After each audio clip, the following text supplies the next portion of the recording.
be discussing is what is Power BI, how does it work, and how could you guys integrate it into your daily reporting. So let me spend 30 seconds on my background. So I'm a managing partner at Analytikus, and what we do is we help companies generate a competitive advantage out of their data. And we're putting a lot of energy on advanced analytics. And if you have a question about what is advanced analytics, in the next couple of slides, I'm gonna try to answer a little bit what we see as advanced analytics versus business intelligence. Besides that, I lecture at a couple of universities, Arthur Lockjack, which is University of West Indies, and the Tech of Monterrey, which is based in Mexico. So the world of analytics is exploding. And the spectrum of analytics actually goes from descriptive analytics all the way to prescriptive analytics. And what is descriptive analytics? So descriptive analytics is the very traditional business intelligence that we've seen all over. So if you think about that, it's like looking a little bit at the past. So if you have a company and you want to see how much did we sell, how much inventory do we have, so you're looking at whatever it happened already, who was our best customer. And then if you draw a line right here in the middle, and this is the present, and you start using mathematical algorithms, you would be able to see predictive analytics and prescriptive analytics. And that's more in the advanced analytics area, which is data science. And you start using mathematical based tools, maybe R, if you're familiar with that. So that's, what are the customers that I'm going to lose? So that's customer churn. Or we could do a basket analysis for customers that buy A, what are the next products that they are going to buy? So that's a little bit predictive. And prescriptive is when basically it gets much more automatic, and you don't only give to the user the data, but you also tell them what to do, and that is prescriptive. So where is Power BI actually standing? So, well, let me clarify something, because in the literature, you're gonna see sometimes the words analytics used as an umbrella term, data science used as something, advanced analytics as something else, or BI as an umbrella term as well. The way we're using it is analytics is pretty much everything. And what I'm showing you from descriptive to prescriptive, that is analytics. When you look at the past, that is business intelligence. And when you look at the future and you integrate mathematical algorithms, then that is advanced analytics. So Power BI stands on top of the whole spectrum, and it's a visualization tool, mainly.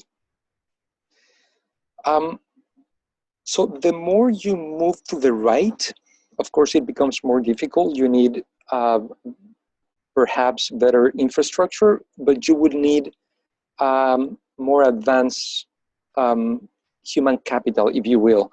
You need more skilled team members.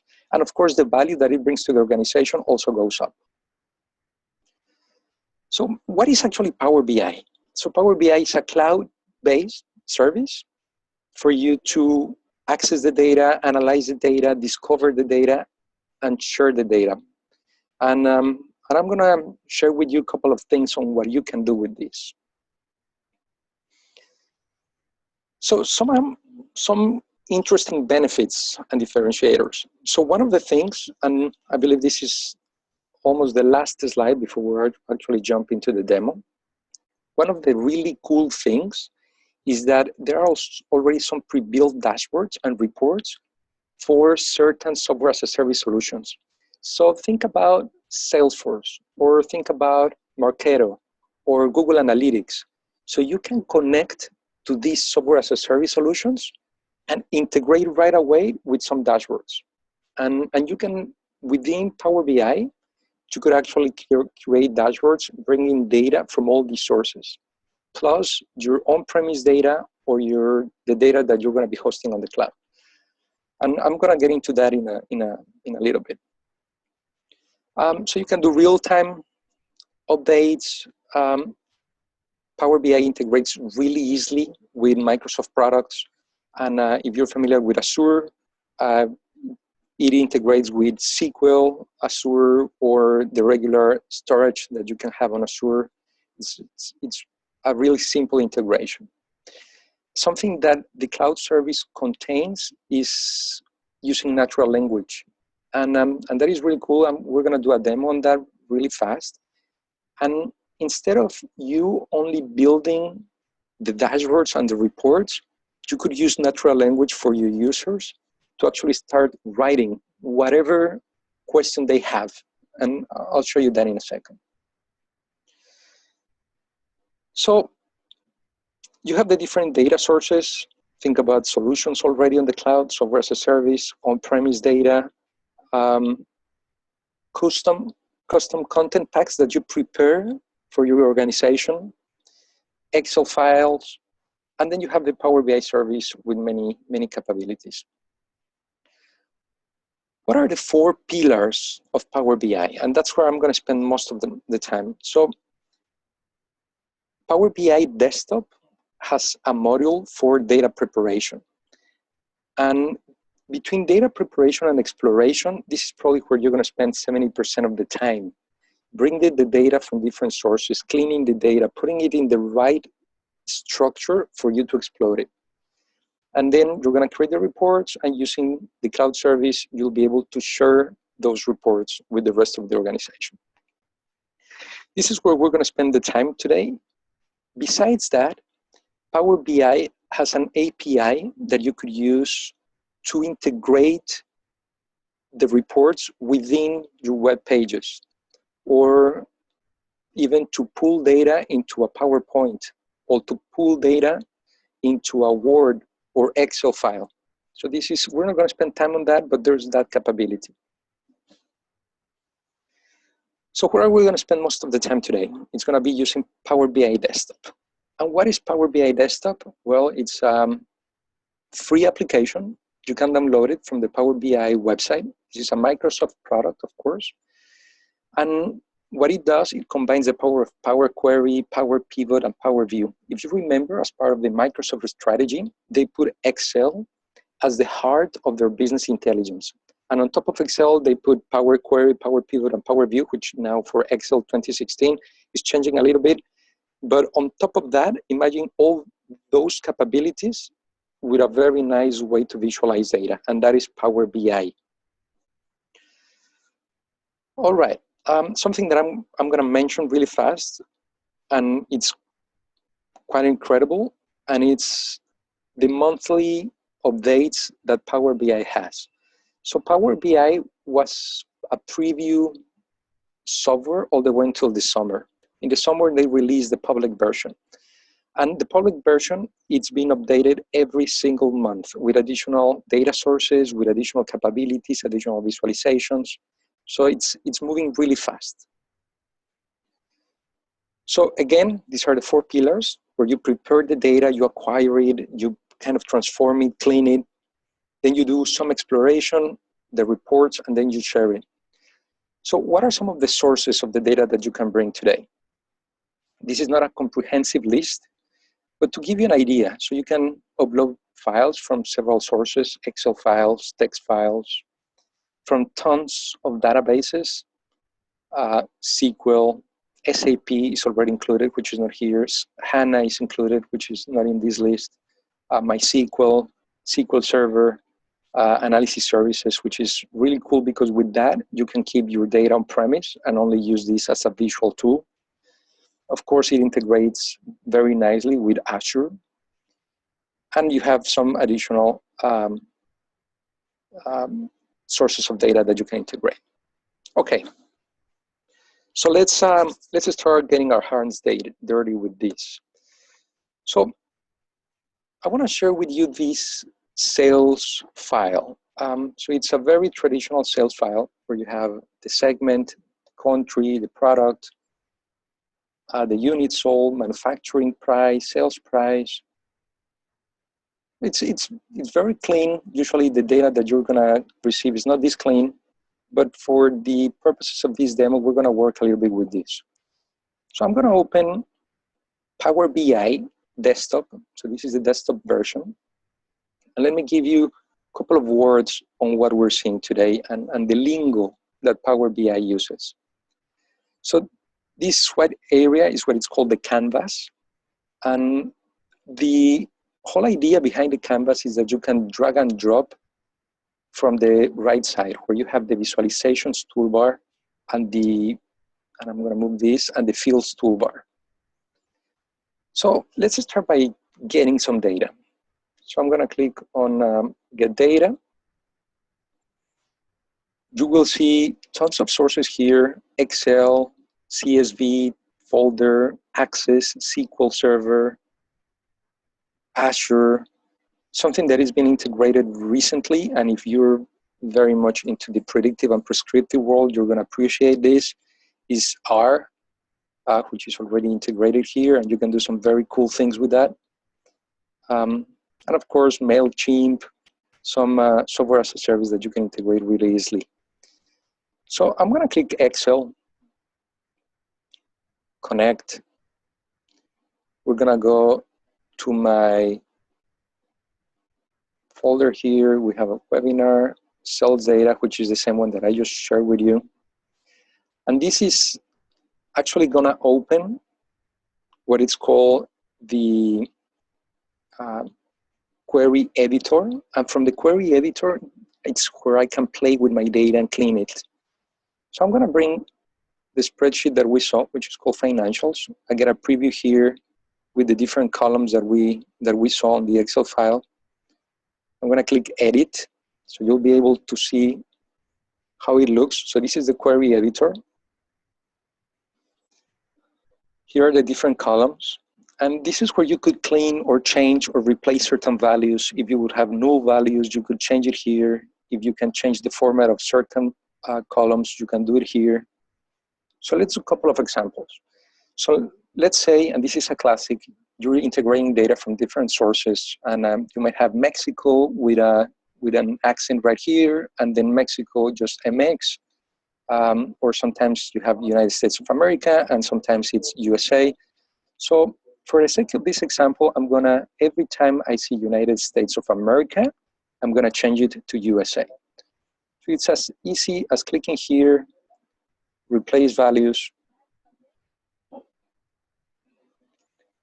value to find, and I'm gonna write United States of America, and I wanna replace it with USA. So it doesn't matter if I have 100 rows, 1,000 rows, or 1,000,000 rows. Actually, this works pretty cool. As if you're familiar with Power BI, with Power View, it works with the same engine, so it's pretty fast. So now I see that United States of America was actually changed to USA. So here's the rest of my data. So I'm actually gonna close my query editor, and we're gonna start playing with the dashboard.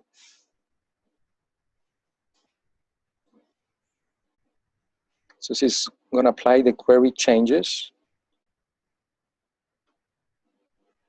So if I change something on my Excel file and I refresh it, it would actually pull whatever data was changed, and it would replicate every cleansing process because it's part of the query. So on the right side, I have the table that I just brought, which is financials with the different fields. And we're gonna start creating our dashboard really fast. So, and this is one of the beauties of Power BI. So we're gonna do this, we're gonna call it webinar dashboard.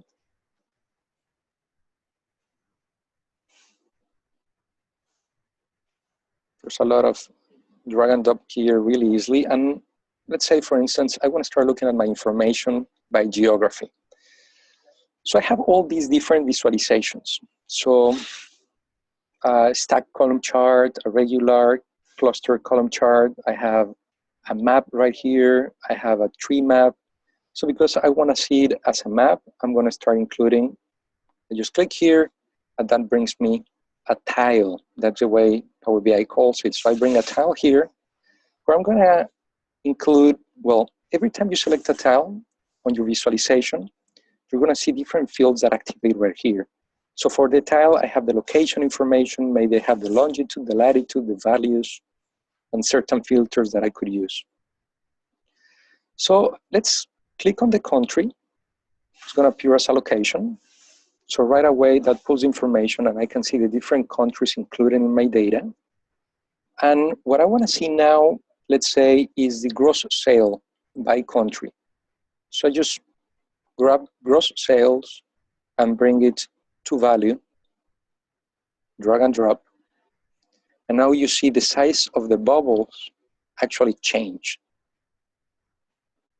And I'm going to bring the country as a legend, so that's going to make it easy to understand whatever it's that I'm seeing. Of course, I know that this is Canada and this is USA, but let's do it. So I put it as a legend, and voila. So I have the names right here, so I can see the US, Germany, France, Canada. And if I stand on top of the bubbles, I can see the gross sales value. So let's do something more interesting. Let's now bring a couple of measures. So remember, there are two big concepts here. One is dimensions, and the other one is measures. A measure is a number, like sales, and you can see actually this little sign right here. This is gross sales, this is a measure. And a dimension is whatever I can see the measure through. So I can see the sales by salesman, by geography, by product. Those are dimensions. So now I want to see the gross sales. Let's include something with couple of with at least a couple of measures. So I'm going to bring this one. I just click that brings an additional tile right here, and we're going to bring the gross sales right there. I want to see the gross sales through time, so I need an axis right now. So I'm going to bring the date as an axis. So now I see the sales as years, because this is bringing me a hierarchy of year, quarter, month. So here I can go to the next level. I can actually drill at the next level. So I click on it, I see it by quarter, I click on it, and I see it by month. This is the way I want to keep it right now. And I want to compare this information with the discounts that I've been giving my customers. So I'm going to bring the discounts on the right side. I'm going to bring it as a line. So I grab discounts right here and drop it right here. So as you can see, there's our information, really easy. We're integrating this second tile. We have the sales and we have the discounts. We're going to create more tiles, but first I want to share with you something, the interactivity that Power BI provides. So whenever I click a certain country or a certain piece of information within Power BI, it's going to filter the rest of the dashboard. So let's say, for the sake of this example, I'm only interested in France. So when I click France, it filters the rest of my dashboard. And as you see, the information is filtered right here, it's highlighted, and the discounts also change. Well, you know, I don't want to see France anymore. I want to see actually the US. So I click on US, information changes, I click on it, and it takes the filter away. I'm going to create a couple of additional tiles now. So now we're going to see the profit by segment. We're going to see a different type of dashboard. We're going to use a cluster bar chart. I'll put it right here. If you see, the way to create this dashboard is really easy. Drag and drop, and you can move them around. Now we're going to see the profit.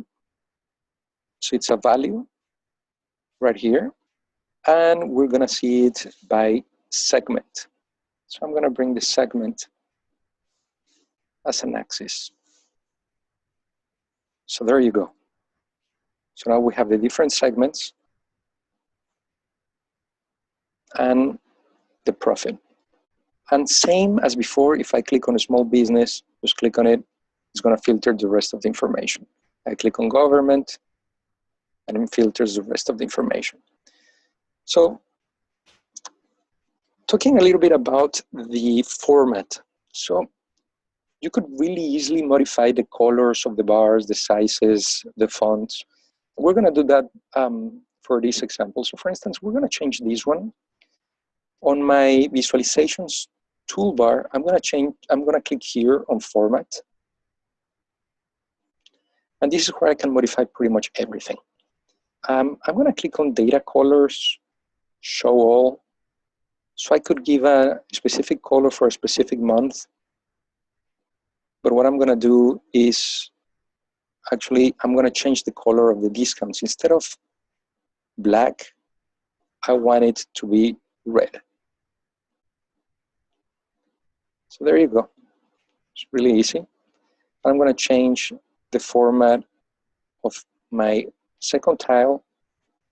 And instead of using green, we're gonna use blue. And we're gonna include now the data labels. So let's say, how much is this? And I don't wanna step on top of the segment to see the numbers. So I just click on data labels and voila, I have the numbers right there. So let's include one more tile, which is gonna be a scatter chart. And this is probably my favorite one because you could bring actually 3 measures, not only 2 or 1.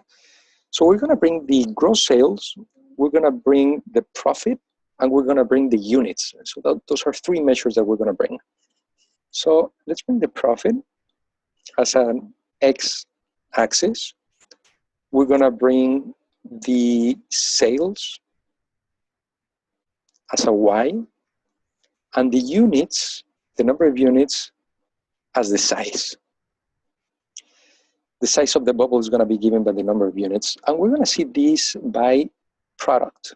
So I'm gonna bring the product here. Boom, so it breaks everything by product, but to make it clearer, I'm gonna include also the product as a legend.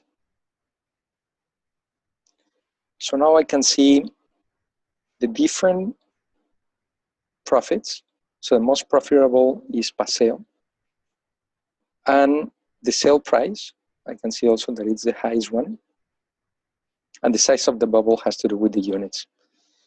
I wanna share with you something that is really cool if your data allows it, is if I would have these 3 measures with a specific date, I could do something like this. And I prepared this before the webinar. So if you see, the difference between this and the other scatter chart is that at the very bottom, I included the year here as the play axis on the right side. So I have the years. When I drop that here, that gives me the years down here, and I can say, okay, this is 2000. Let's see 2005. Let's see 2012, 2014, or I could just click on it, click play. And as you can see, kind of it plays the movie on how everything moves. If you're familiar with Gapminder, this is pretty much the way it works. And something that is really nice, whenever you click on one of these, it would actually show you the path that it has through time. So I click on this one, I click play, and I can see the path that it follows through time.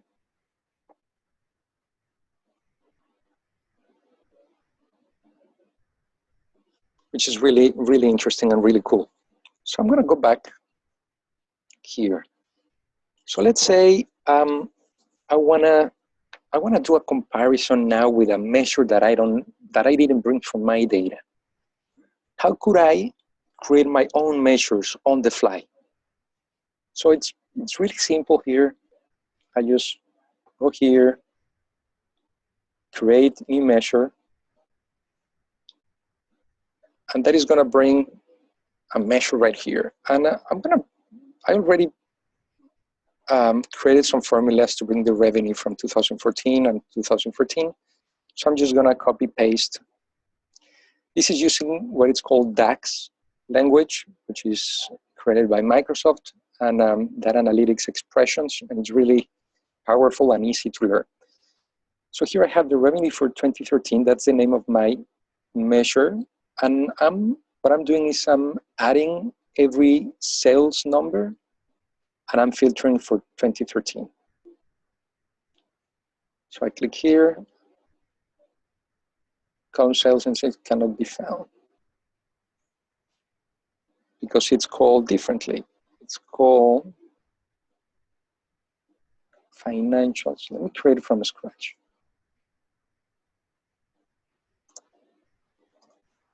Calculate, what I want to do is add the sales. So now I include my filter, which is the year.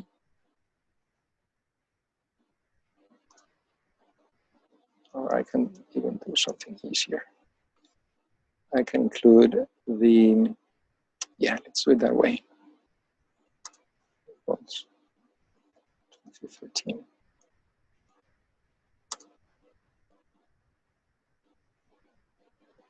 So now that creates on my right side, that creates the revenue for 2013. And what I'm gonna do is I'm gonna show that revenue right here with a card. So this is another type of tile. I just wanna put it right here on the top. And I'm gonna drag and drop.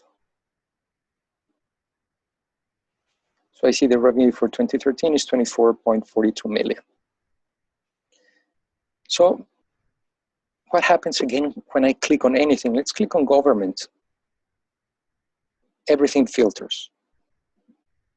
My information on the right, my gross sales and discount filters, even the revenue for 2013 filters. Channel partners and everything filters. So if you see, we haven't even spent 20 minutes and we have our dashboard pretty complete and pretty ready. So this is Power BI Desktop. What I'm gonna do now is we're gonna jump into the Power BI service, which is the cloud service. And what we're gonna do is we're gonna click here and we're gonna publish it to Power BI. We're gonna save the changes. And I'm gonna call it webinar dashboard. So we save it. So to publish it, you're gonna need to get an account from Microsoft. Perhaps you already have one.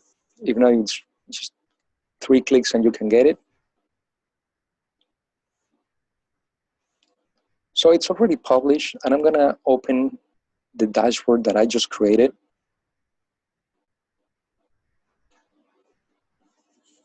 So I'm gonna log in with my account.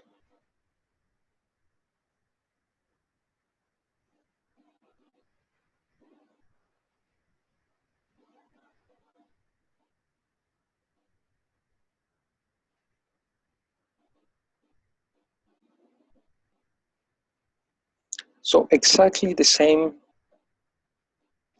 report that I created, I have it here. So this is online, and it works the same way. If I click on Canada, it's gonna filter the rest of the information. So what do I have on my left side? So I have dashboards, I have reports, and I have the data sets. So what I just did, created a data set right here called webinar dashboard, which you can see right here.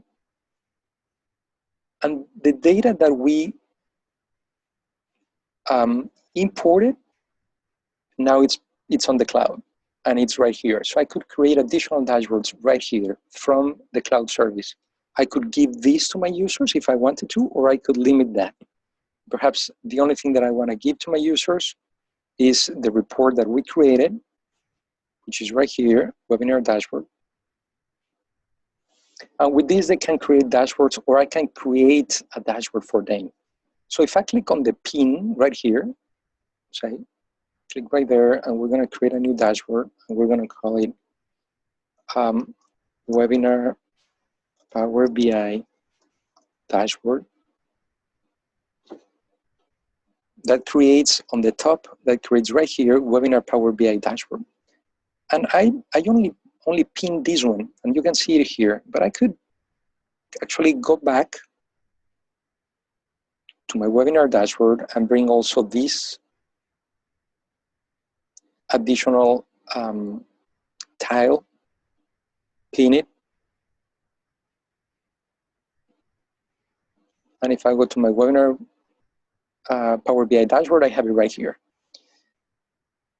So it's really easy. Now, let's say that I want to use a different report for this dashboard. So I'm going to go to an additional report that I had created that you can see. I'm choosing it from the left. This is a sales report. And I want to bring total sales by category and segment to the same dashboard that I created. So I click on pin it, the webinar Power BI dashboard that we created. I pin it. If I go to my dashboard, now you can see it right here. And this will allow you to have the different dashboard for your users, and you can play a little bit with it. Something that is really interesting is the natural language, and that's what I was telling you at the very beginning. So whatever you bring to your dashboard, you can actually ask a question using natural language. This is something that it's getting more and more sophisticated by the day. But once you get it, you can actually practice with different questions. And let's say I want to know the sales by location. As you can see, the information appears right there. Where month is February. Let's see if that works. February. So as you see, the information gets created right away. This is giving me the sales also by zip code. Let's try something else. Well, of course, I'm getting some suggestions. Let's see the total sales by month. So I see total sales, and here I see total sales by month name. So here are the sales, as you can see, created right away, a graph that I can actually pin. And I'm going to bring it to the dashboard that we created. Let's click here again, and here's my new tile that we just created on the fly. What I want to do now is I want to share this dashboard with some of my colleagues. So it's really easy. I just click on share, and I'm going to share this with a colleague of mine. His name is Miguel Leaños.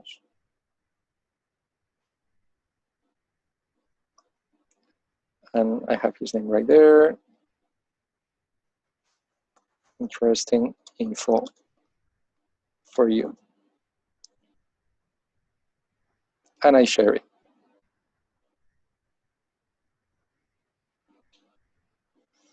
So what else is Power BI doing that is really cool?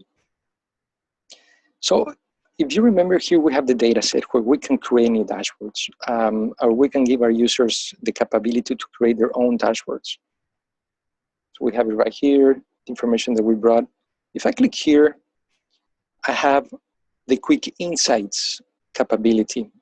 And when I click there, actually, Power BI is trying to figure out interesting relations between the data that I provided.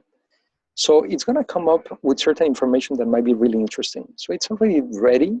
Insights are ready. I click there. And what is information that it's founding? Okay, manufacturing price. Government has a noticeable greater manufacturing price right away. We knew that one, but it's interesting to see that it found that as an outlier, probably. Units sold, government has more units. Government and small business have greater sales price. Let's see something that is really unique and interesting. Okay, manufacturing price. VTT and Amarilla have noticeable greater manufacturing price. You know, this is interesting. Actually, let's pin it and let's include it in our dashboard. So now, if we go to our dashboard, it's gonna be there. So we have it right here. We could play with these tiles a little bit. All right. So this is pretty much the information that I wanted to share with you guys. Couple of additional things. When you have the information here, and you click on any of these tiles from your dashboard, that is going to bring you back to the report where you created it. And in the report, you could actually maximize it if you're going to do a presentation, or for each specific tile, you could pop it up. So it's going to be part of your whole screen. You could close this and actually see it this way. So it's really cool for a presentation if you're going to be sharing this with your top management or with your team. Again, you could bring some filters here. You know, let's filter all information only for Germany. So now I see only Germany here. This is the tile that I have selected. For this one, I could do a specific filter by date. So for that one, I want the date to be 2013 only, so the information gets filtered. Let me show you now something interesting that you can do here about hierarchies. So if you remember, now we're seeing information by month, but if I go up, I can see it by quarter, I can see it by year. If I click on the right side, this is going to turn on the drill down. And let me give you an example of what this is doing. If I just drill at the next level and I see it by quarters, I'm going to see the first quarter, but containing 2013 and 2014. The second quarter containing 2013 and 2014. So what I can do is I turn on drill down. I only click on 2014. And the information that I see here is only 2014. And if I click on Q4, the information of the months that I get is only Q4. So this allows you to control a little bit, to go into the next detail of information. All right, so I'm going to go back to one last dashboard I want to share with you. Power BI, in their website, they have now a gallery of different visuals. And you could actually go to that gallery and bring visuals from there. So if you see the different visualizations that I've activated here are different to the regular visualizations that I have here in the dashboard that we created. Let me close here. So we don't have additional visualizations here. So something that I did is I just click here, import from file, and I brought those visualizations. And for instance, now I have a radar, and I have this one, which is a sunburst. I have a visual using R, which is a statistical language, and so on and so forth. And I can play with this information all along. So again, this is my report. The report contains several pages. All right, so going back to the presentation, and just to conclude, remember that you can use Power BI as a visualization tool to cover all the spectrum from descriptive to prescriptive. And that is where we, Analytikus, that's where we play. That's where we can help you. So I hope that presentation was interesting for you. It was worthwhile spending your time. If you have any questions, I think this would be a very good time to answer them. I'm going to unmute you guys. Let me know. We'll try to answer them right away. Neil, Sergio, Dr. Saha, any questions? Yeah, one of the questions is your initial upload. Would I be able to upload multiple files at that one segment and it just sums it all up for me, or is it just like per file? Let me just clarify the question. Update it every month to re-upload it? Is that the question? I'm sorry, you're going in and out. I can't really hear you. The initial sales file, say if I had another file with 2011 and 2012 and I wanted to upload the information from 2011 and 2014. So pretty much I separated the years into 2 different files, and I wanted to upload all of them into my dashboard. You can upload them, all of them, into your dashboard. The thing that I would recommend, I'm gonna do this for a second, so I can share with you that something that you could do, and I'm going back to Power BI. This is the one that we created. Let's say that you have another file with 2014 and 2013, and so I'm gonna click here on Get Data again. Let's say it's the same format. I'm gonna connect to that one. This one is the one for 2011 and 2012. I'm gonna bring it again. So that is gonna create a different table. Now this is gonna be the table for 2011 and 2013. But what you could actually do is once you have everything in the query editor, you could consolidate them. So let's do that in the blink of an eye. So now this one is called financials 2. Just for the sake of this example, we're going to call them 2011. Sorry, I can't see your screen. Oh, I'm sorry. No problem.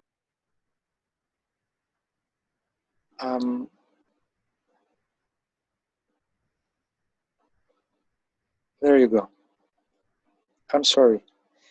So there, what I did is, and I can do that again, but basically what I did is I included a new source the same way we did it with the previous Excel file, and we're uploading a new one, which is called financials 2011, 2012. And in this one, we see United States of America, and the other one we had only the USA. So I click here, and now I have 2 tables. But what I can do actually is to duplicate this one, and I'm gonna call it financials 2011 to 2014. And this one has the data from 2011, 2013, 12, and I'm gonna bring the other one. So it's really easy. I just click Append Queries, and I'm gonna bring the other table that I had. And once you create these, this looks like a table, but it's actually a query. And you can see the different steps of the query right here. And if you're like the more advanced approach, whatever we're doing visually, it's creating this script. So you could modify it here. So now every time I refresh my data, it's gonna go to the Excel file and it's gonna try to refresh it. So now I have these financials, which is the first file that we uploaded that we're gonna call 2013, 2014, and we have also the financials 2011, 2014. And this one, the financials 2011, 2014 is appending the 2 tables or the 2 queries. So how do I know if that is actually happening? What I could do is we could check the different, let's see, this is the 2013, 2014. I could check the different values that we have now for the country, because in one of them, we replaced the USA, in the other ones, we kept United States of America. So I hope this answers your question. Now we have a new file being uploaded where everything is being consolidated in one of the queries, which is the one we're calling 2011, 2014. And I hope that answers the question. So if anyone else has a question? Miguel? Yes. Hi. It's an excellent presentation. Actually, I enjoyed it thoroughly. Okay. And I have a few questions related to the data.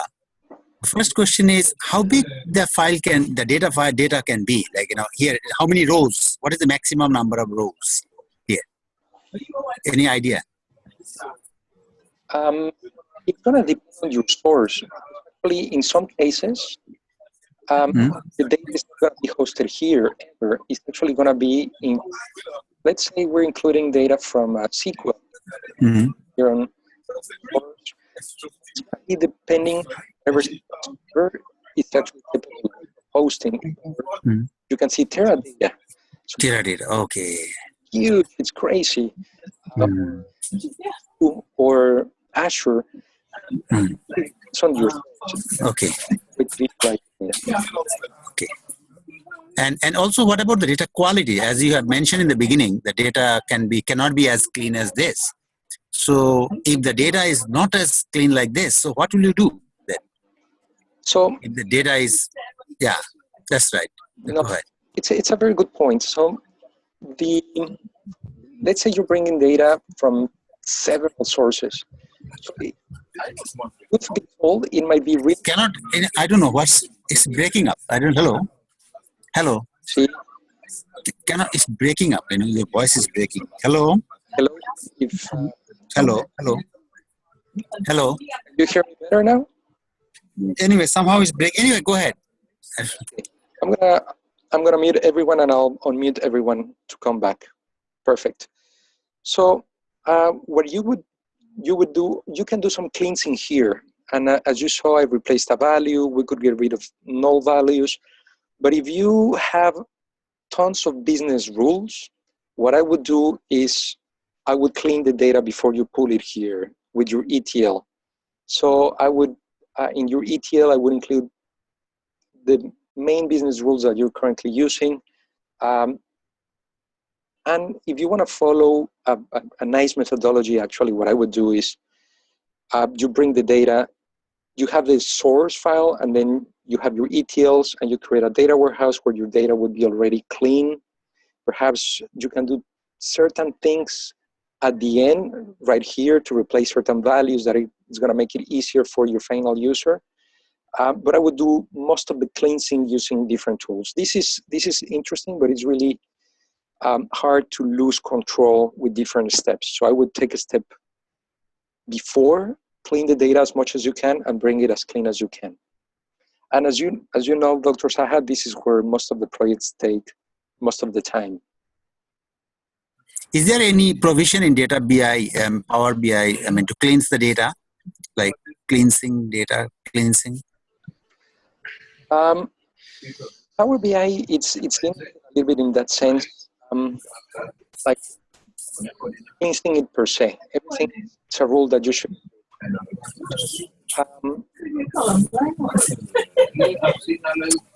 Which is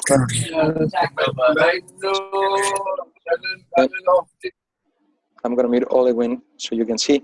So this is, in the query editor is where I would do most of the cleansing. And I could remove errors or remove null values or remove duplicates. So let's say, just for the sake of this example, I want to remove the duplicate. This is going to be crazy because I'm removing the duplicates for the country, but I'm just going to remove the duplicates, boom. So it just grabs the first row that it finds for each country. So now I got rid of pretty much the whole thing. But in case you're managing different data, this is where you could remove the duplicates or remove errors. Whatever we just did, these are the different steps in the query. I could remove it, just removing duplicates and cancel it right there. Let me see if we could bring a dirtier source right here. But anyhow, you get a little bit the idea. You could do some cleansing here and bring some rules, but it's not. I wouldn't do a major cleansing using Power BI. This is mainly a visualizations tool. And I'm gonna unmute everyone in case. Question. Any questions, Sergio or Dr. Saha? Okay, I think I can hear you now, Sergio. Okay.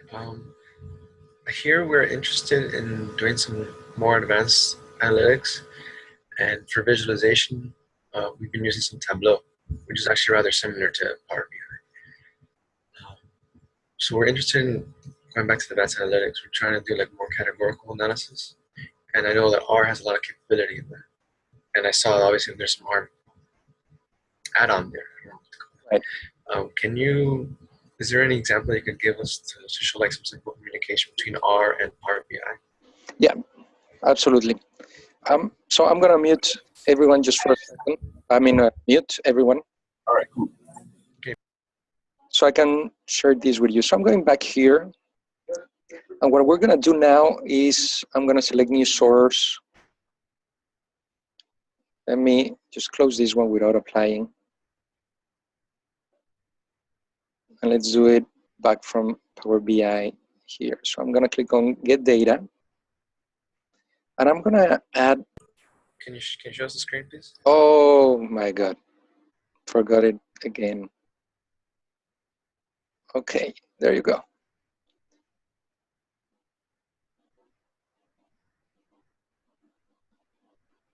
Okay, so I went to Get Data again.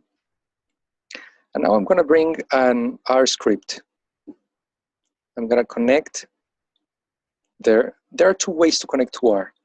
So one is to put the script right here, which is using a local installation of R, or you could include it as a visualization and bring the script there. So here I already have, what I use is Revolution. If you're familiar, Revolution, it's a R product. It's an R company. Revolution R acquired by Microsoft early this year. So that's a product that I use. And so here we have program files. I'm pointing to Revolution Analytics. You have R open that you can have here, whatever you're using. And I could put here a script. And actually, I believe I have a script for demo purposes right here. So this is a super simple script.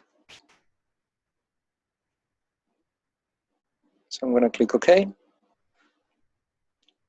So what I'm doing is I just created a variable called X, and I'm gonna give it 100 different values. So here is X, and here are the different IDs, which is 100, and random values. So I click Load. And that's gonna create a new table right here, which is gonna call X. Right here. I'm gonna close this one, and I'm actually gonna open a second page. So let's include that in let's see how this looks, for instance, using these values. So we're gonna give the random value and the group value right here. Now this doesn't look any cool, but let me show you how easy it is to change from one way to reporting something to another. So here you go. So I selected a different tab to graph it. And here I have the 100 different values, the 100 different IDs with the random values. So this is a way that you can integrate R. Everything, of course, is running on Revolution, which is the one that I have.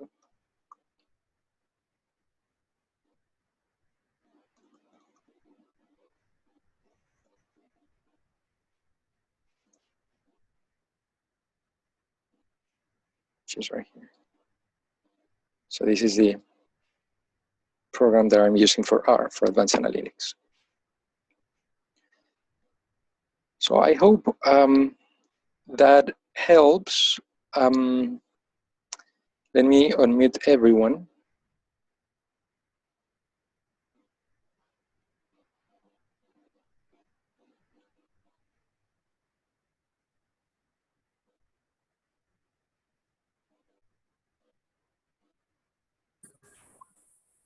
So that would be pretty much it. If any other question, I will go over time. It is minutes before. If no one has a strong question, I'm going to go back for a second to my presentation. told you have it probably. Contact information. So you can contact me if you have additional questions. Here's my email. Help you with anything if you're interested.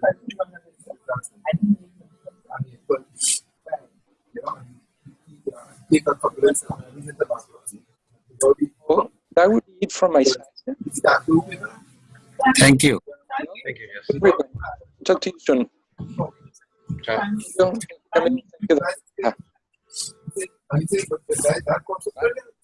Bye. Thank you so much. You're welcome. Thank you. Yeah, very good.